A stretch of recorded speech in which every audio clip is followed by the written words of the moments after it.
Selamat malam Bapak Ibu Saudara sekalian, Shalom. Malam ini saya akan membahas tentang satu pertanyaan yang mungkin selama ini mengganggu setiap kita. Bahkan mungkin bukan cuma kita, tapi seluruh umat manusia di muka bumi ini. Dan sayangnya Bapak Ibu Saudara, jawaban atas pertanyaan ini seringkali tidak ditemukan. Dan pertanyaan ini adalah, mengapa orang baik harus menderita? Bapak Ibu Saudara, mungkin kita alami sendiri atau mungkin kita lihat orang-orangnya dari sekitar kita, bagaimana mereka mengalami ketidakadilan, bagaimana mereka mengalami hal yang seharusnya mereka tidak alami, tetapi itu terjadi dalam hidup mereka. Itu sebabnya Bapak Ibu Saudara, ada banyak orang seringkali sibuk dengan dua pertanyaan ini. Mengapa sih Tuhan? Kenapa sih Tuhan?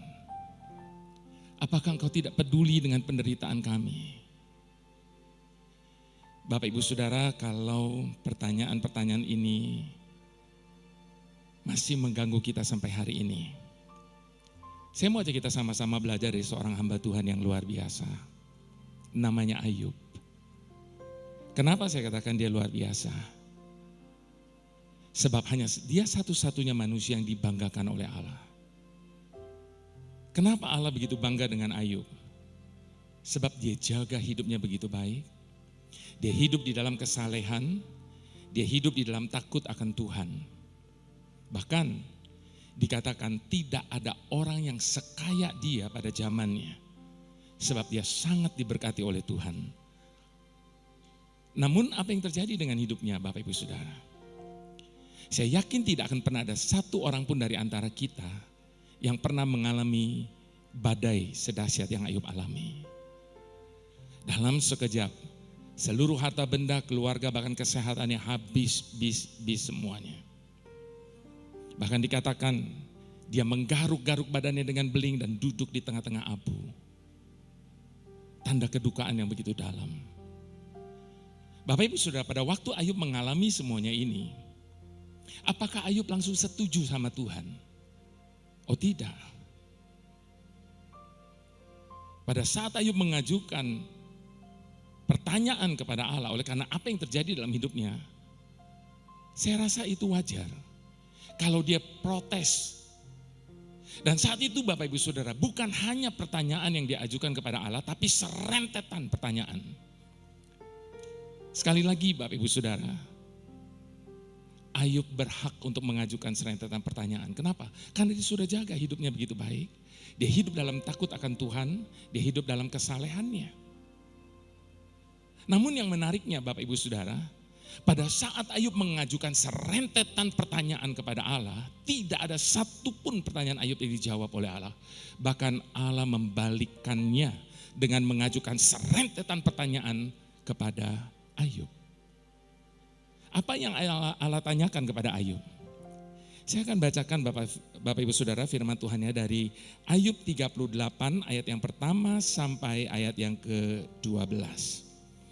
Judul dari perikop ini, kekuasaan Tuhan di alam semesta. Maka dari dalam badai Tuhan menjawab Ayub. Siapakah di antara dia yang menggelapkan keputusan dengan perkataan-perkataan yang tidak berpengetahuan? Bersiaplah engkau sebagai laki-laki. Aku akan menanyai engkau supaya engkau memberitahu aku. Di manakah engkau ketika aku meletakkan dasar bumi?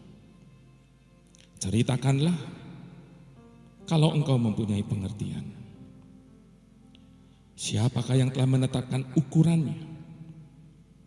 Bukankah engkau mengetahuinya? Atau siapakah yang telah merentangkan tali pengukur padanya? Atas apakah sendi-sendi dilantak? Dan siapakah yang memasang batu penjurunya?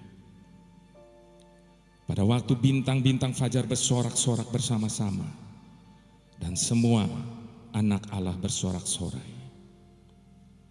Siapakah yang telah membendung laut dengan pintu ketika membual keluar dari dalam rahim? Ketika aku membuat awan menjadi pakaiannya dan kekelaman menjadi kain bedungnya. Ketika aku menetapkan batasnya dan memasang palang dan pintu. Ketika aku berfirman, siapa sampai di sini engkau boleh datang. Jangan lewat. Disinilah gelombang-gelombangmu yang congkak akan dihentikan. Pernahkah dalam hidupmu engkau menyuruh datang dini hari atau fajar kau tunjukkan tempatnya? Bapak Ibu Saudara, kenapa Allah membalik kepada Ayub dengan serentetan pertanyaan ini? Karena lewat pertanyaan-pertanyaan ini Bapak Ibu Saudara, ada dua alasan mengapa Tuhan mengajukan serentetan pertanyaan ini. Alasan yang pertama, lewat pertanyaan-pertanyaan ini, Allah ingin menyadarkan kepada Ayub tentang kekuasaannya atas alam semesta ini. Tentang kuasanya bagaimana dia mengatur alam semesta ini. Tadi pada waktu saya bersiap-siap jam 5 sore hujannya keras sekali. Lalu saya berkata begini, Tuhan, malam ini saya akan berbicara bagaimana Engkau mengatur alam semesta. Dan aku percaya Engkau sanggup untuk menghentikan hujan ini. Dalam waktu 15 menit, 5:15, hujan pun berhenti total. Ini bukti bahwa dialah penguasa alam semesta ini. Dan kalau dia mampu mengatur alam semesta ini, tidakkah dia akan terlebih lagi mampu untuk mengatur jalan hidup kita? Alasan yang kedua kenapa Allah mengajukan serentetan pertanyaan ini Bapak Ibu Saudara. Karena lewat serentetan pertanyaan ini Allah ingin mengingatkan kepada Ayub tentang kemahakuasaannya. Tentang kedaulatannya. Bapak Ibu Saudara, di balik kedaulatannya, di situ ada kasihnya yang luar biasa. Itu sebabnya Bapak Ibu Saudara, dia tahu betul apa yang sedang dia lakukan. Dan dia tidak perlu bertanggung jawab kepada siapapun atas apa yang sedang dia kerjakan dalam hidup mereka.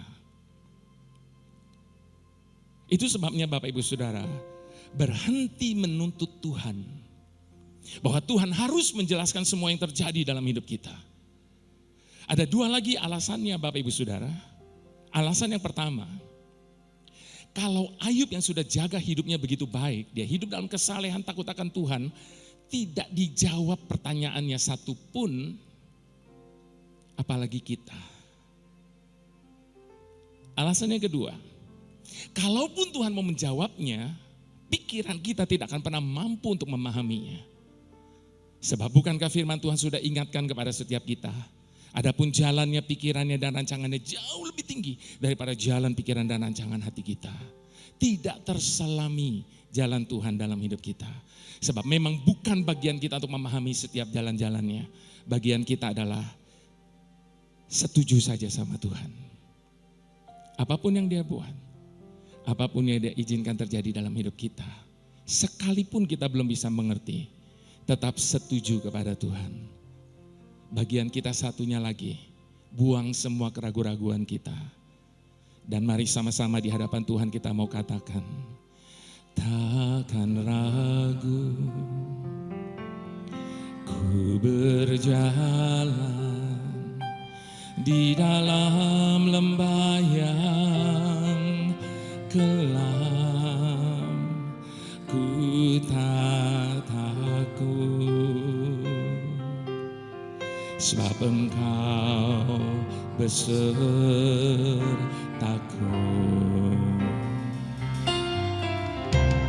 Segala yang Kau izinkan terjadi di dalam hidupku,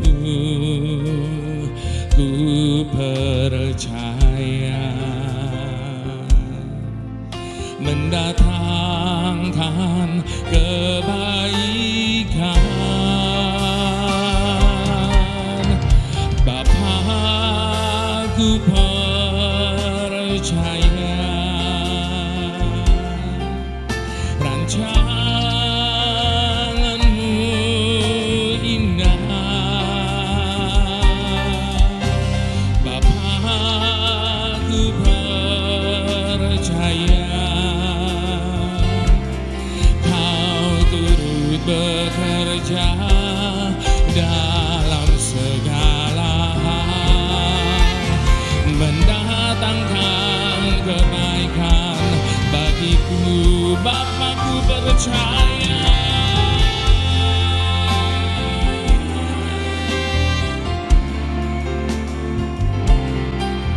rancangan-Mu indah. Bapa, ku percaya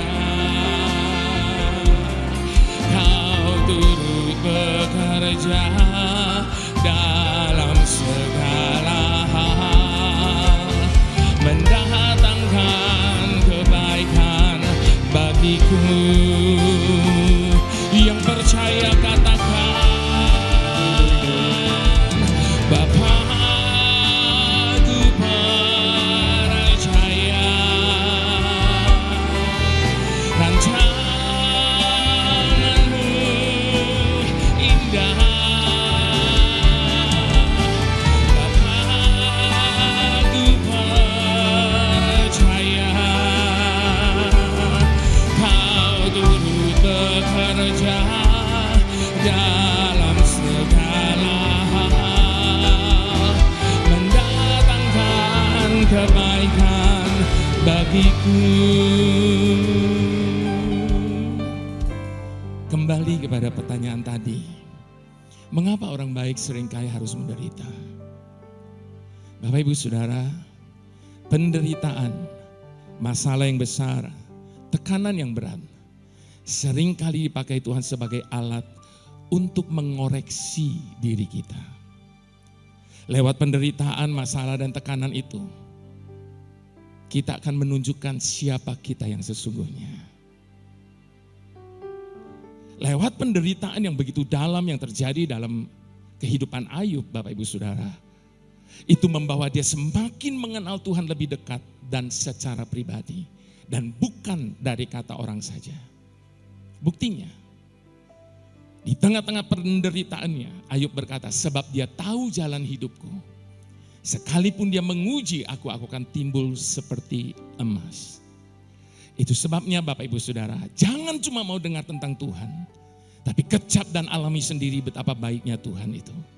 Sebab orang yang hanya mendengar tentang Tuhan dengan orang yang mengalami Tuhan, respon mereka pasti akan berbeda di saat mereka sedang menghadapi segala sesuatu dalam hidup ini. Itu sebabnya Bapak Ibu Saudara, bagian kita adalah berdiam diri sambil percaya bahwa Tuhan tidak pernah semena-mena di dalam Dia mengizinkan badai menyerang hidup kita. Dan Dia tahu betul waktu yang tepat untuk menolong setiap kita. Itu sebabnya di hadapan Tuhan, mari sekali lagi sama-sama kita mau katakan, takkan ragu ku berjalan di dalam lembah yang kelam, ku tak takut sebab Engkau besertaku.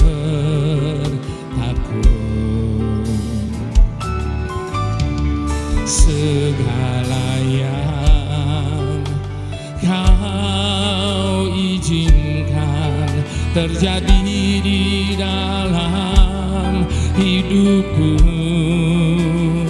ku percaya mendatangkan kebaikan. Bapa, ku percaya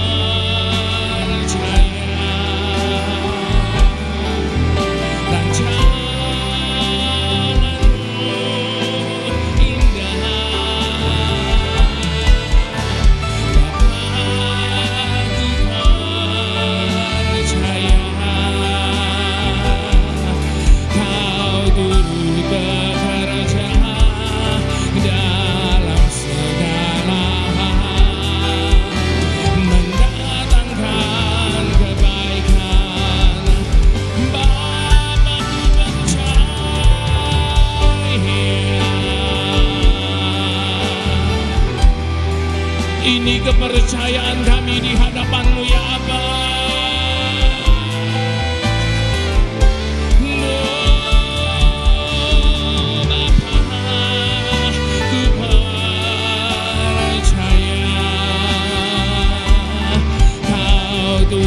Bekerja dalam segala hal, mendatangkan kebaikan bagiku.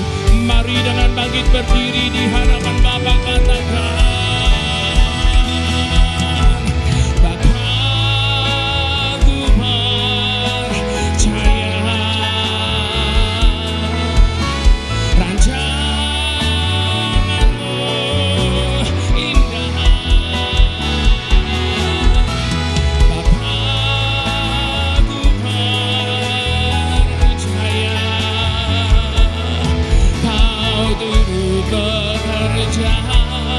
dalam segala hal, mendatangkan kebaikan bagiku. Kau turut bekerja, Kau turut bekerja dalam segala hal, mendatangkan kebaikan bagiku. Dengan iman katakan, turut bekerja dalam segala hal, mendatangkan kebaikan bagiku.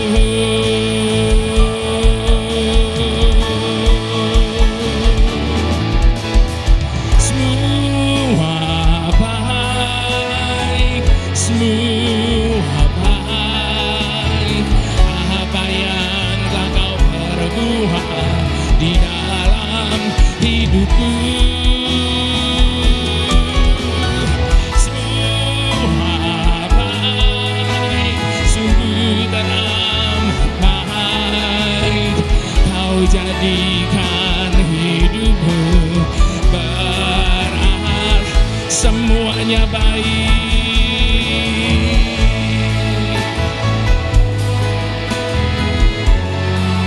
Ini persetujuan kami di hadapan-Mu ya Aba.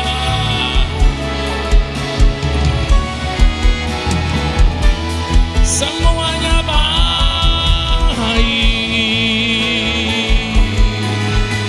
sungguh teramat baik. Kau jadikan hidupku berat. Yang setuju angkat kedua tangan di hadapan Tuhan, katakan, semua baik, semua baik. Ini tangan-tangan kami yang terangkat di hadapan-Mu, tanda persetujuan kami Tuhan.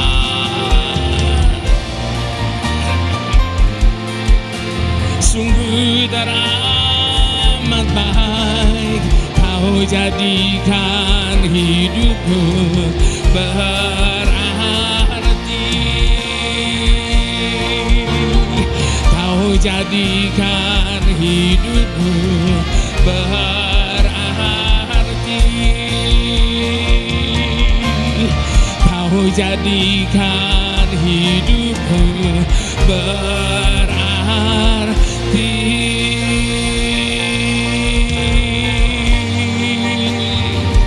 Engkau baik selamanya,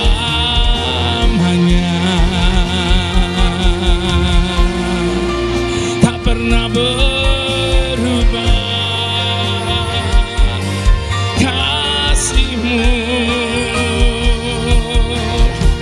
setia-Mu Tuhan.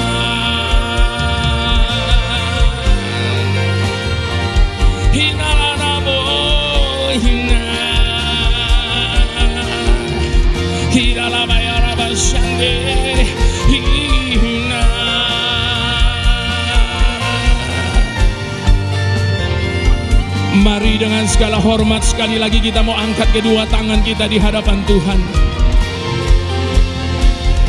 Berikan apa yang layak dia terima dari setiap kita. Jangan tahan sampai kita bisa berikan bagi dia. Sebab dia tidak pernah menahan segala kebaikannya atas hidup kita. Saat ini tidak usah minta yang lain. Terlalu sering kita datang hanya untuk meminta-minta. Saat ini kesampingkan semua daftar permintaan kita. Biarlah kita hanya datang untuk bersyukur, berterima kasih atas kebaikan-Mu, setiamu selamanya.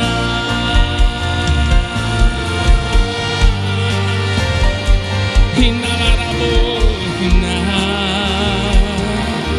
selamanya.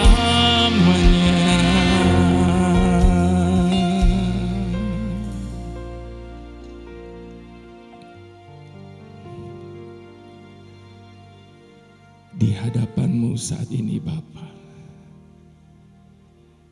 apapun dan bagaimanapun keadaan kami, tetap kami mau katakan, kami adalah orang-orang yang sangat beruntung dalam hidup ini. Sebab kami memiliki Bapa yang kasih dan cintanya tidak pernah berubah. Di saat kami sedang berlari di dalam pertandingan hidup ini, suara-Mu yang penuh kasih itu senantiasa menyemangati kami di garis akhir. Pada saat kami sedang terluka, suara penghiburan-Mu meringankan rasa sakit kami. Pada saat kami sedang merasa sendiri, penyertaan-Mu yang sempurna begitu nyata atas hidup kami. Terima kasih Tuhan. Hanya Engkau-lah yang menjadikan hidup kami berarti. Terima kasih. Silakan Bapak Ibu sudah duduk kembali dalam hadirat Tuhan.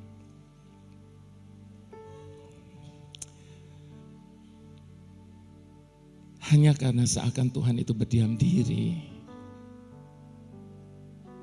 bukan lantas berarti bahwa Tuhan itu tidak peduli. Sesungguhnya di belakang kita, Dia tidak pernah berhenti bekerja untuk menggenapi setiap rancangannya atas hidup kita. Sekalipun harus kita akui, kadang sulit untuk bisa menyaksikan bagaimana cara Dia bekerja. Sebab tidak semua rahasianya Dia singkapkan bagi kita. Pada waktu saya masih ikut kur di gereja saya, saat itu kami mendapat seorang pemimpin kur yang baru. Dan ternyata dia adalah orang yang Tuhan kirim bagi kami. Sebab lewat dialah iman kami boleh bertumbuh. Dengan kasih dan sukacitanya, setiap minggu dia antar jemput kami hanya untuk bisa hadir di persekutuan doa di kur kami itu. Dan disitulah kami dibina, disitulah kami dibangun iman kami. Dan lewat persekutuan itulah lahir hamba-hamba Tuhan, lahir evangelis, hamba-hamba Tuhan pengerja dan sebagainya.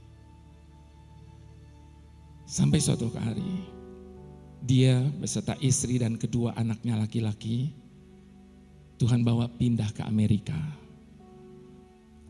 Di sana anaknya tumbuh menjadi dua pemuda yang luar biasa. Anak laki-laki pertamanya menjadi tentara sekaligus menjadi seorang dokter. Di sana dia menjadi gembala atas sebuah gereja. Dan mereka melayani Tuhan luar biasa. Namun suatu hari Bapak Ibu Saudara, selesai mengoperasi pasiennya, anak pertamanya ini tiba-tiba jatuh, tidak sadarkan diri. Dan sejak saat itu dia koma. Berita minta dukungan doa tersebar ke seluruh dunia. Dan kami semua berdoa untuk dia. Namun selama 2 bulan, tanpa tersadar sedetik pun, tanpa ada kata-kata, dia dipanggil pulang oleh Tuhan. Di dalam kegelapan yang begitu gelap dalam hidupnya, dia berkata kepada kami, apakah selama ini saya hanya meng-create Tuhan dalam pikiran saya?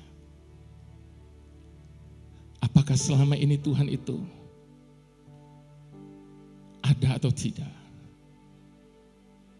Pada waktu dia berkata demikian kepada kami, kami semua menangis tanpa bisa mengeluarkan satu kata penghiburan pun. Seorang gembala, seorang bapak rohani, dia jatuh kepada titik yang paling rendah dalam imannya. Sampai-sampai dia meragukan Tuhan itu adakah. Yohanes Pembaptis, utusan pendahulu Yesus, juga pernah mengalami kebingungan yang sama. Ketika dia masuk ke dalam penjara, dia berkata, engkaukah Mesias yang kami tunggu itu?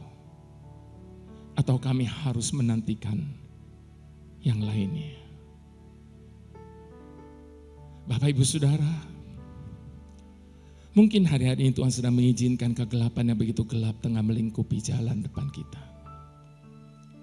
Sedemikian gelapnya sampai-sampai kita tidak bisa melihat ada jalan di sana. Namun jangan berkata sudah tidak ada jalan lagi. Sebab di dalam Tuhan kita selalu ada jalan. Mungkin hari-hari ini Tuhan sedang mengizinkan kesengsaraan yang begitu dalam tengah kita alami. Sedemikian dalamnya, sampai-sampai kita harus menitikan air mata. Namun jangan dulu putus asa Bapak Ibu Saudara. Ingatkan kepada diri kita bahwa ini belum berakhir. Ini belum selesai. Tuhan belum selesai dengan hidup kita. Sebab di dalam Tuhan, Dia berjanji semuanya akan menjadi baik adanya. Tuhan tidak menutup-nutupi bahwa selama kita hidup di dunia ini kita masih mengalami banyak penderitaan. Itu sebabnya di dalam firman-Nya Dia berkata, dalam dunia engkau menderita penganiayaan, tetapi kuatkanlah hatimu, sebab aku telah mengalahkan dunia ini.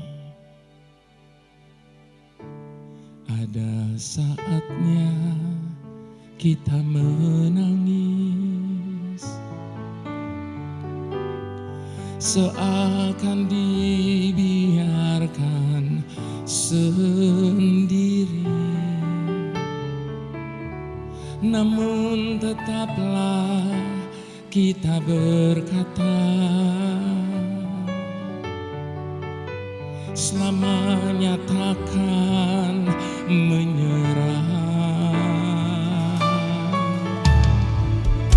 Untuk semua ada waktunya, bila sabar menanti janjinya, tak akan pernah Tuhan biarkan kita jatuh tergeletak. Jangan lagi menangis, ada Bapa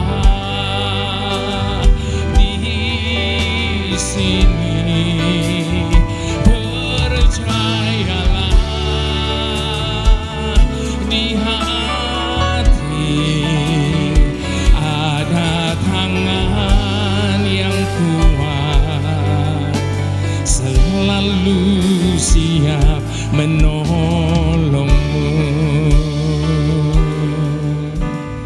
Mana ada sobat lagi seperti Yesus Tuhanku yang menanggung segenap dosa dan hilangkan susahmu. Kenapa mau pikul sendiri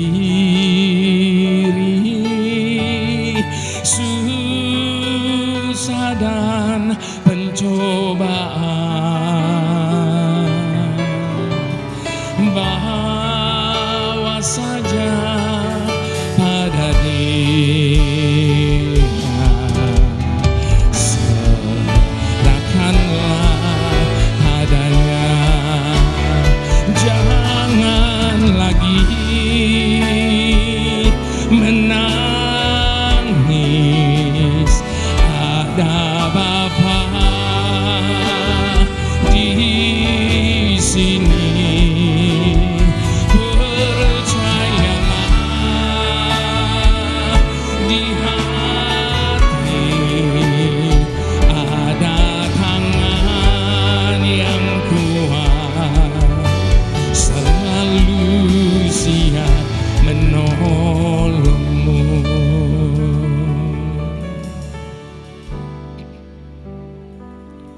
Satu kali Charlie Chaplin, seorang pelawak dunia yang legendaris, dia melawak di hadapan banyak orang dengan sebuah lawakan yang begitu lucu. Dan saat itu semua yang hadir tertawa luar biasa. Kemudian untuk kedua kalinya, Charlie Chaplin mengulang kembali lawakan yang sama itu. Dan kali ini hanya sebagian yang tertawa. Kemudian untuk ketiga kalinya, Charlie Chaplin mengulang kembali lawakan yang sama itu. Dan kali ini tidak ada satu orang pun yang tertawa. Kemudian Charlie Chaplin berkata, kalau engkau bisa untuk tidak tertawa lagi atas sebuah lawakan yang sama, lalu mengapa engkau menangis, dan menangis lagi atas sebuah permasalahan yang sama? Itu sebabnya Bapak Ibu Saudara, ketika kaki ini sudah tidak kuat lagi untuk berdiri, berlututlah. Ketika tangan sudah tidak kuat lagi untuk digenggam, lipatlah. Ketika kepala sudah tidak kuat lagi untuk ditegakkan, menunduklah. Sebab kita tidak akan pernah kalah ketika kita berperang dengan lutut kita. Ada saatnya kita menangis, seakan dibiarkan sendiri. Namun tetaplah kita berkata, selamanya takkan menyerah. Untuk semua ada waktunya. Bila kita menanti janjinya, takkan pernah Tuhan membiarkan kita jatuh tergeletak. Jangan lagi menangis, ada Bapa di sini. Percayalah, di hati ada tangan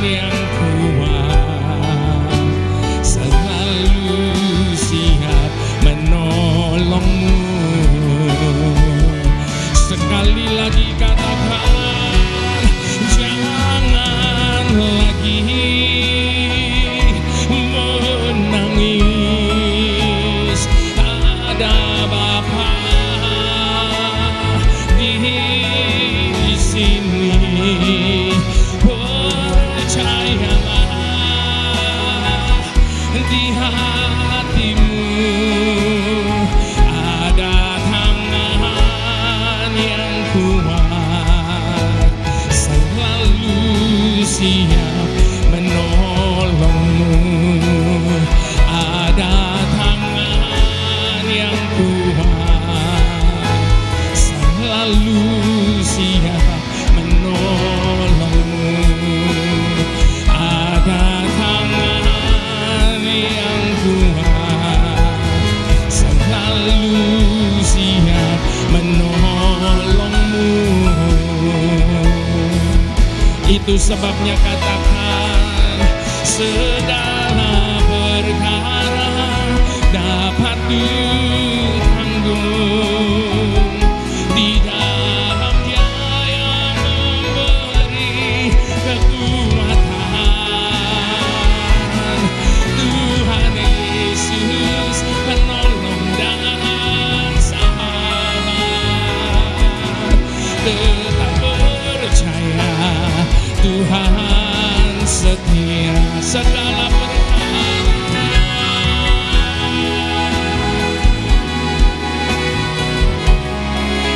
ini pengakuan iman kami di hadapan-Mu Tuhan.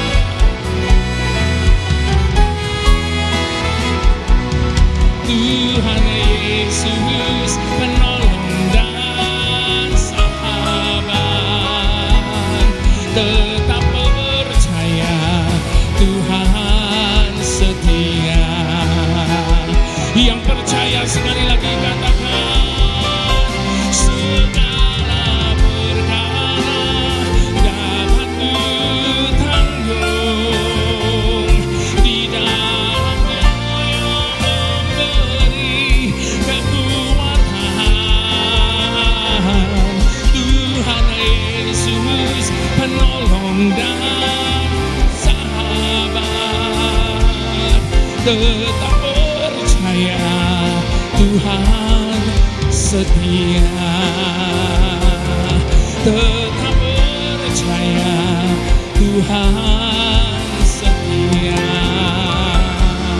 Tetap percaya Tuhan setia.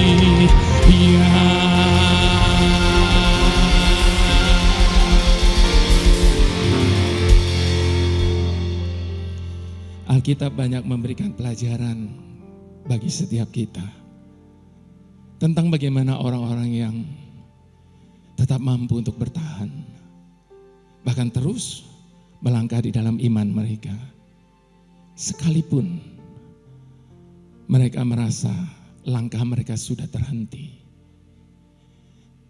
sekalipun mereka merasa hidup mereka sudah stuck, tidak ada pergerakan, tidak ada kemajuan.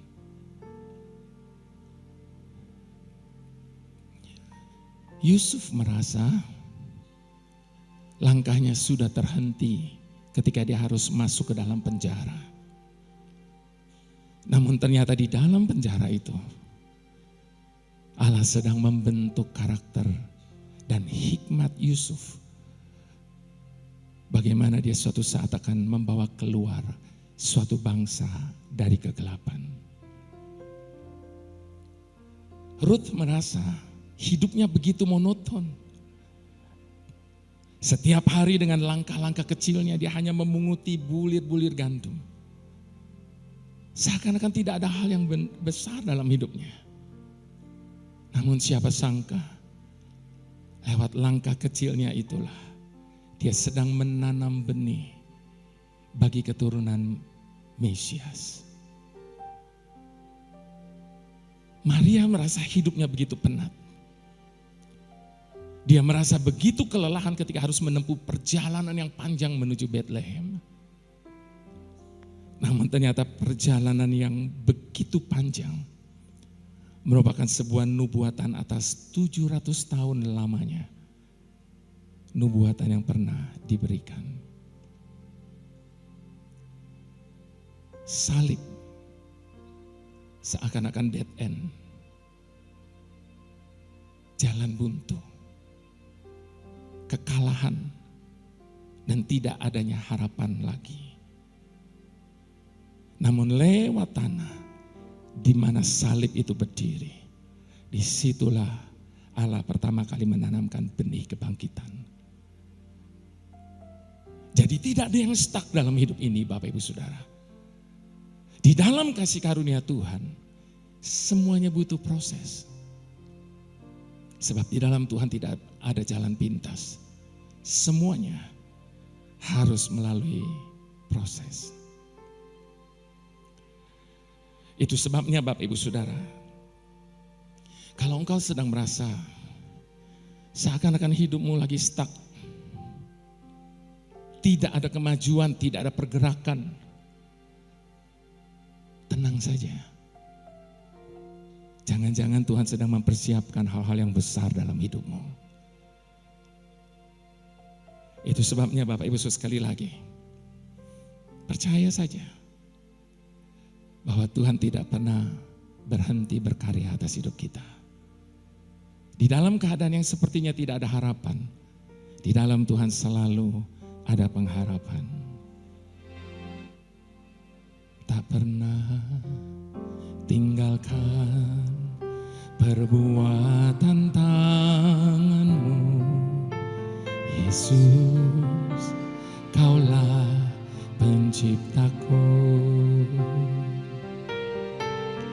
Sehelai rambutku jatuh Engkau pun tahu, Yesus, Kau pedulikanku. Yesus, Kau perhatikanku. Takkan pernah terlambat pertolongan-Mu, takkan pernah terlelap Kau menjagaku. Kaulah segalanya yang ku perlu di setiap jalanku, sebab Engkau Allah yang tahu yang terbaik di dalam hidupku. Takkan pernah terlambat pertolongan-Mu,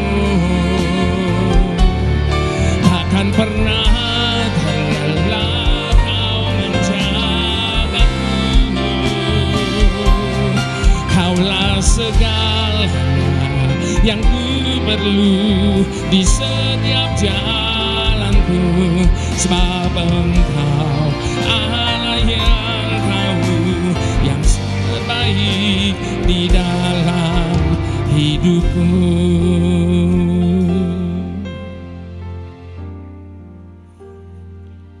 Bapak Ibu Saudara,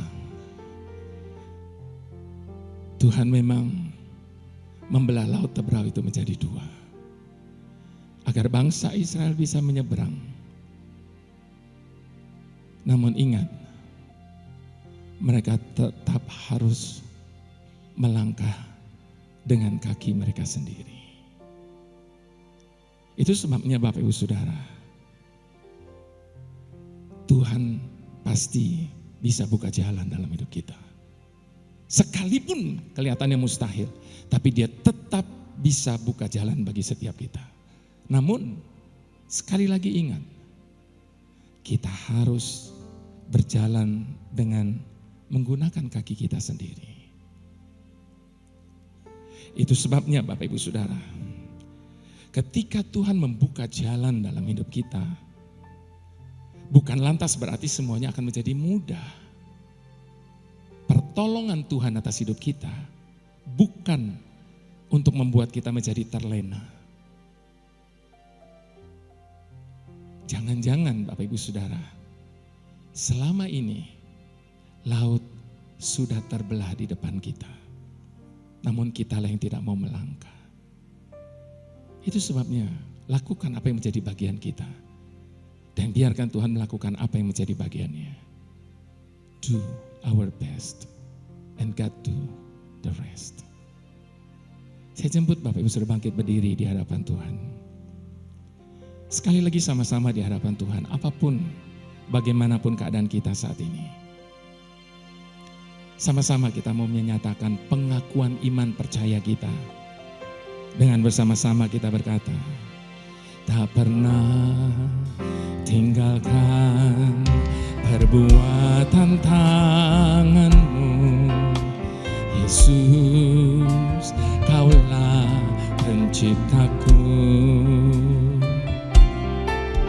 Sehelai rambutku jatuh Engkau pun tahu, Yesus, Kau pedulikanku. Terima kasih Yesus, Kau perhatikanku. Takkan pernah terlambat pertolongan-Mu, takkan pernah terlelap Kau menjagaku. Kaulah segalanya yang ku perlu di setiap jalanku, sebab Engkau Allah yang tahu yang terbaik di dalam, takkan pernah terlambat.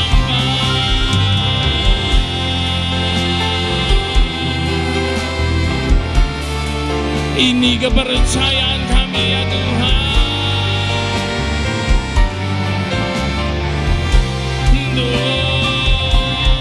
Kaulah segalanya yang ku perlu di setiap jalanku, sebab Engkau Allah yang tahu yang terbaik di dalam hidupku. Yang percaya mari angkat kedua tangan di hadapan Allah, katakan, takkan pernah terlambat pertolongan-Mu, takkan pernah terlelap Kau menjagaku. Kaulah segalanya yang ku perlu di setiap jalanku, sebab Engkau Allah yang tahu yang terbaik di dalam, takkan pernah terlambat. Kami percaya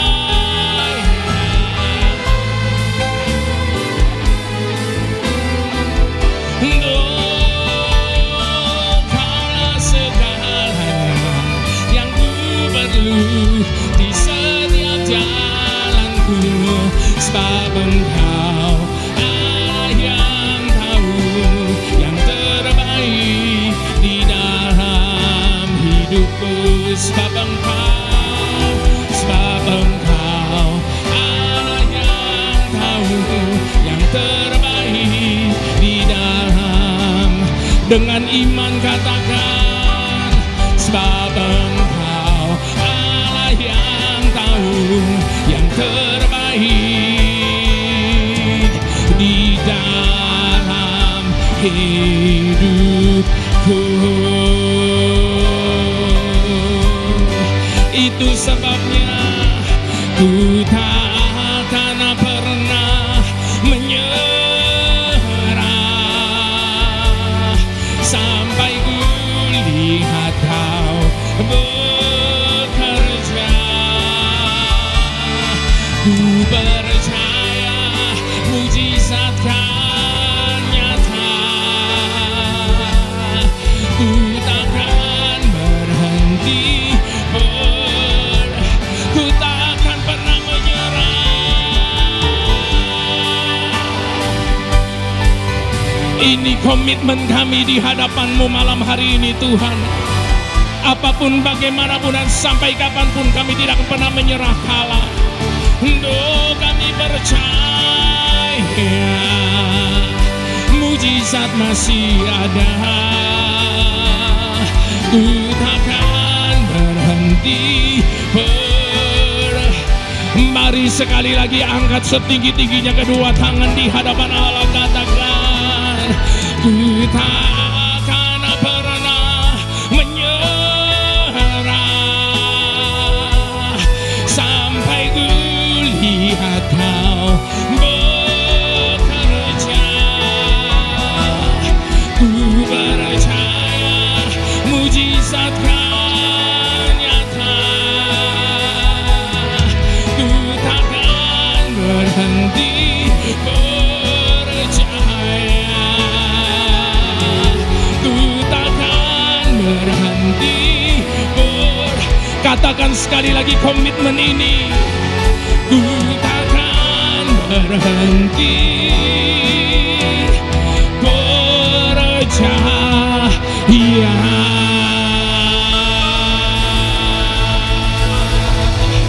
Kami percaya.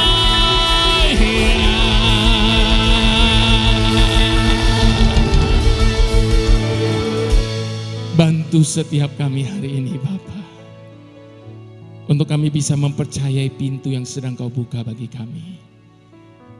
Namun bantu juga setiap kami saat ini untuk menghormati setiap pintu yang sedang Kau tutup bagi kami.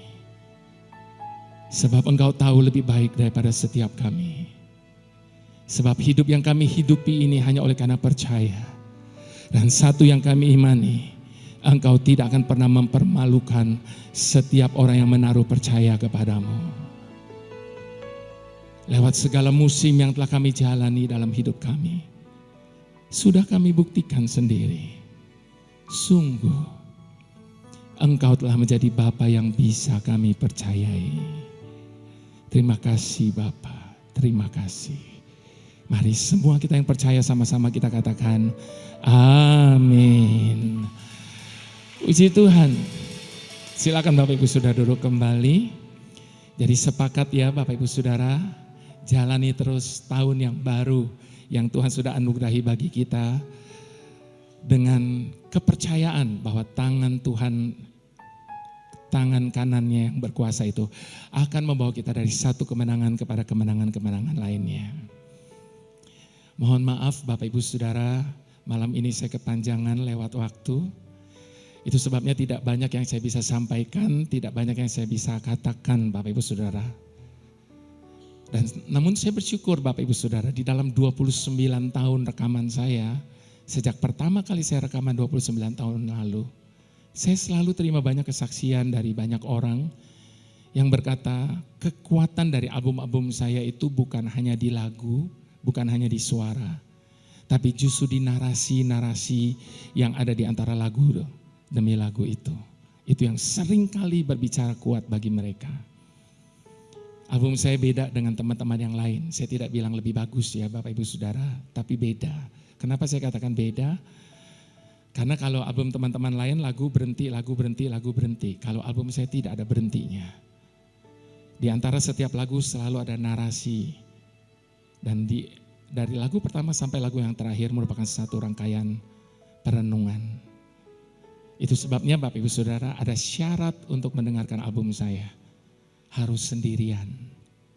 Kalau Bapak Ibu Saudara lagi nyetir mobil sendiri, kalau Bapak Ibu lagi saat teduh, lalu kemudian dengar album itu dan kata-kata narasi itu pasti akan berbicara kuat bagi setiap kita. Nah Bapak Ibu Saudara, sekali lagi saya mau katakan bahwa hari-hari ini album saya sudah tidak diedarkan, tetapi dimanapun saya pelayanan, saya terpaksa harus bawa sendiri koleksi CD dan USB ini. Mungkin sementara saya berkata begini ada terlintas dalam pikiran Bapak Ibu Saudara sekalian. Ya ujung-ujungnya dia jualan. Bapak Ibu Saudara kalau saya bawa pakaian, kalau saya bawa makanan itu namanya saya jualan. Tapi saya percaya setiap orang yang berkarya, mereka rindu karyanya bisa memberkati sebanyak-banyaknya orang. Dan menjadikan hidup ini jadi berarti. Jadi Bapak Ibu Saudara, sekali lagi saya mau mengucapkan terima kasih atas support dari Bapak Ibu Saudara di dalam rekaman-rekaman saya sampai hari ini. Kalau Bapak Ibu Saudara lagi putar album saya lalu ingat sama saya, jangan lupa terus doakan saya. Tuhan memberkati Bapak Ibu sekalian. Sampai jumpa.